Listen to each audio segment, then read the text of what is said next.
আসসালামু আলাইকুম, সবাইকে স্বাগত জানাচ্ছি বিডি দর্পণের নিয়মিত আয়োজন আজকের দুনিয়ায়।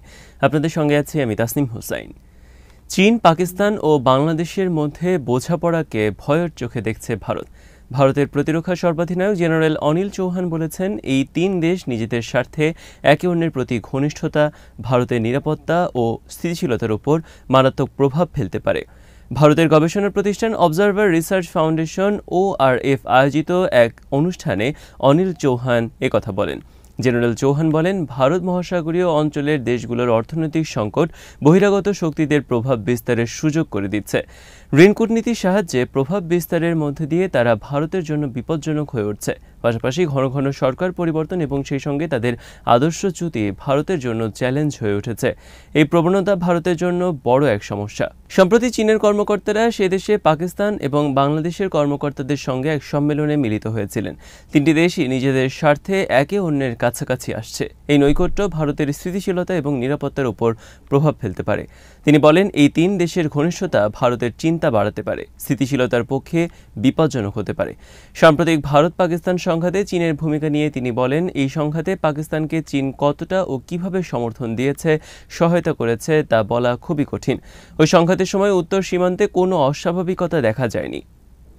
জেনারেল চৌহান বলেন, তবে ঘটনা হলো পাকিস্তান তাদের প্রয়োজনীয় প্রতিরক্ষা সরঞ্জামের বেশিরভাগটাই চীন থেকে নেয়। সে কারণে পাকিস্তানে চীনের উপস্থিতি থাকার কথা, বিশেষ করে সংঘাত এবং সংঘর্ষের সময়। সেটা কতটা ছিল এবং সমর্থন বা সহায়তার চরিত্র কেমন ছিল তা বলা সহজ নয়। ইরানের পররাষ্ট্রমন্ত্রী আব্বাস আরাকচি জেদ্দায় সৌদি যুবরাজ মোহাম্মদ বিন সালমানের সঙ্গে বৈঠক করেছেন। ইরান ও ইসরায়েলের মধ্যে সাম্প্রতিক যুদ্ধবিরতির 2 সপ্তাহের মাথায় এই বৈঠক হলো। সৌদি পররাষ্ট্র মন্ত্রণালয় সামাজিক যোগাযোগ মাধ্যম এক্সে এক পোস্টে এই কথা জানিয়েছেন। এতে বলা হয়েছে, সৌদি যুবরাজ মোহাম্মদ বিন সালমান তার বৈঠকে বলেন, তারা আশা করেন এই যুদ্ধবিরতি আঞ্চলিক স্থিতিশীলতায় ভূমিকা রাখবে। তিনি কূটনৈতিক উপায়ে আলোচনা এবং মতবিনিময়ের মাধ্যমে বিরোধ নিষ্পত্তির পক্ষে রিয়াদের অবস্থান পুনর্ব্যক্ত করেন। সৌদি পররাষ্ট্র মন্ত্রণালয় জানিয়েছে, গত মাসে ইরানের উপর ইসরায়েলের হামলার ঘটনায় তীব্র নিন্দা প্রকাশ করায় রিয়াদকে ধন্যবাদ জানিয়েছেন আরাকচি। একই সঙ্গে তিনি সৌদি নেতৃত্বের প্রতি কৃতজ্ঞতা প্রকাশ করেছেন। গত মাসে ইরানের উপর ইসরায়েলের হামলাকে আগ্রাসন এবং আন্তর্জাতিক আইনের লঙ্ঘন বলে মন্তব্য করেছিল সৌদি আরব। একই সঙ্গে ইরানের পারমাণবিক স্থাপনায় যুক্তরাষ্ট্রের হামলা নিয়ে গভীর উদ্বেগ প্রকাশ করেছিল দেশটি। ইরানের পররাষ্ট্র মন্ত্রণালয়ের মুখপাত্র ইসমাইল বাকাই বলেন, আব্বাস আরাকচি সৌদি যুবরাজ মোহাম্মদ বিন সালমান, পররাষ্ট্রমন্ত্রী যুবরাজ ফয়সাল বিন ফারহান আল সৌদ এবং প্রতিরক্ষামন্ত্রী যুবরাজ খালেদ বিন সালমানের সঙ্গে ফলপ্রসূ আলোচনা করেছেন। আলোচনায় তারা দ্বিপক্ষীয় সম্পর্ক এবং আঞ্চলিক উন্নয়ন নিয়ে কথা বলেছেন। শিয়া সংখ্যাগরিষ্ঠ ইরান এবং সুন্নি সংখ্যাগরিষ্ঠ সৌদি আরব দীর্ঘদিন ধরেই আঞ্চলিক সংঘাতে পরস্পর বিরোধী অবস্থানে রয়েছে। এই দুই শক্তির মধ্যে বিরোধের প্রধান দুটি ক্ষেত্র সিরিয়া ও ইয়েমেন।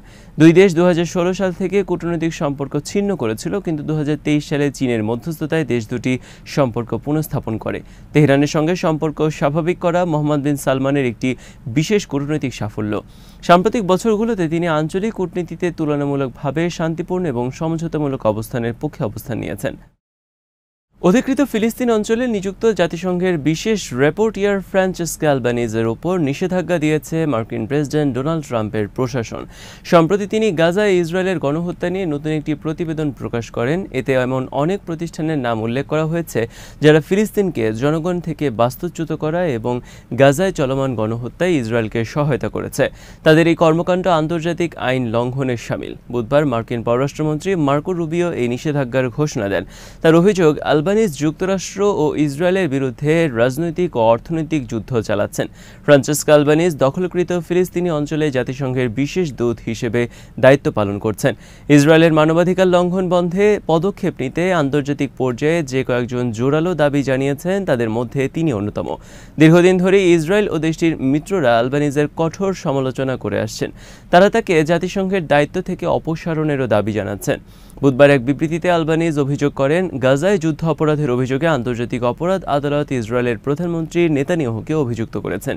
কিন্তু তা সত্ত্বেও ইউরোপের দেশগুলো তাকে নিজেদের আকাশসীমা ব্যবহারের সুযোগ দিয়ে সহায়তা করছে। সোশ্যাল মিডিয়ায় দেওয়া এক পোস্টে ফ্রান্সেস্কা লিখেছেন, ইটালি, ফ্রান্স এবং গ্রিসের নাগরিকদের এটা জানা উচিত যে আন্তর্জাতিক আইন শৃঙ্খলা লঙ্ঘন করে নেওয়া প্রতিটি রাজনৈতিক পদক্ষেপ তাদের সবাইকে ঝুঁকিতে ফেলে দুর্বল করে দেয়। মার্কিন পররাষ্ট্রমন্ত্রী মার্কো রুবিও জানিয়েছেন, আইসিসিতে ইসরায়েলি কর্মকর্তাদের বিচারের আওতায় আনার জন্য আলবানিজের প্রচেষ্টায় তার উপর নিষেধাজ্ঞার আইনি ভিত্তি হিসেবে ব্যবহৃত হয়েছে। গত ফেব্রুয়ারিতে মার্কিন প্রেসিডেন্ট ডোনাল্ড ট্রাম্প একটি নির্বাহী আদেশে স্বাক্ষর করেন। ওই আদেশে ইসরায়েলকে লক্ষ্য করে কাজ করা আইসিসি কর্মকর্তাদের উপর নিষেধাজ্ঞা আরোপের বিধান রাখা হয়। গত মাসে ট্রাম্প প্রশাসন আইসিসির 4 জন বিচারকের উপর নিষেধাজ্ঞা আরোপ করে। নভেম্বরে নেতানিয়াহু এবং দেশটির সাবেক প্রতিরক্ষামন্ত্রী ইয়াভ গ্যালান্টের বিরুদ্ধে গ্রেপ্তারি পরোয়ানা জারি করেন আইসিসি। মানবতা বিরোধী অপরাধ এবং যুদ্ধ অপরাধের জন্য তাদের বিরুদ্ধে গ্রেপ্তারি পরোয়ানা জারি করা হয়েছে। ভারতের যুদ্ধ বিমানগুলোকে বলা হয় বিধবা বানানোর মেশিন। প্রতি বছর ভারতে সবচেয়ে বেশি বিমান দুর্ঘটনা ঘটছে। সর্বশেষ ভারতীয় বিমান বাহিনীর একটি জ্যাগুয়ার যুদ্ধ বিমান বিধ্বস্ত হয়ে 2 পাইলট নিহত হয়েছেন। ভারতের রাজস্থান রাজ্যের চুরুতে স্থানীয় সময় বুধবার দুপুর 1:25 যুদ্ধ বিমানটি বিধ্বস্ত হয়। প্রতিরক্ষা সূত্রগুলো ভারতীয় সংবাদ সংস্থা ANI-কে জানিয়েছে, এই যুদ্ধ বিমানটি ছিল টুইন সিটার বা 2 জন পাইলট বসার জায়গা আছে এই বিমানটিতে। ভারতীয় বিমান বাহিনী দুর্ঘটনাস্থলে উদ্ধার তৎপরতা চালাতে হেলিকপ্টার পাঠিয়েছে। দুর্ঘটনার শিকার এই যুদ্ধ বিমানটি রাজস্থানের সুরতগড় বিমান বাহিনী ঘাঁটি থেকে উড্ডয়ন করেছিল। এই নিয়ে চলতি বছর এটি তৃতীয় জ্যাগুয়ার যুদ্ধ বিমান দুর্ঘটনার কবলে পড়ল। প্রথমটি হয়েছিল হরিয়ানার পঞ্চকুলায় গত 7 মার্চ এবং দ্বিতীয়টি গুজরাটের জামনগরের কাছে গত 2 এপ্রিল। জ্যাগুয়ার মূলত 2 ইঞ্জিন বিশিষ্ট একটি ফাইটার বোমার। এটি সিঙ্গেল এবং টুইন সিট 2 ধরনের ভ্যারিয়েন্টই পাওয়া যায়। যদিও এগুলো অনেক পুরনো মডেলের, তবে ভারতীয় বিমান বাহিনী এই যুদ্ধ বিমানগুলোকে বহুবার আধুনিকায়ন করেছে এবং এখনও ব্যাপকভাবে ব্যবহার করে থাকে। ভারতে প্রায় 120টি জ্যাগুয়ার জেট আছে, যা 6টি স্কোয়াড্রনে বিভক্ত। 2 দফায় বৈঠক শেষ করেছেন মার্কিন প্রেসিডেন্ট ডোনাল্ড ট্রাম্প এবং ইসরায়েলের প্রধানমন্ত্রী নেতানিয়াহু।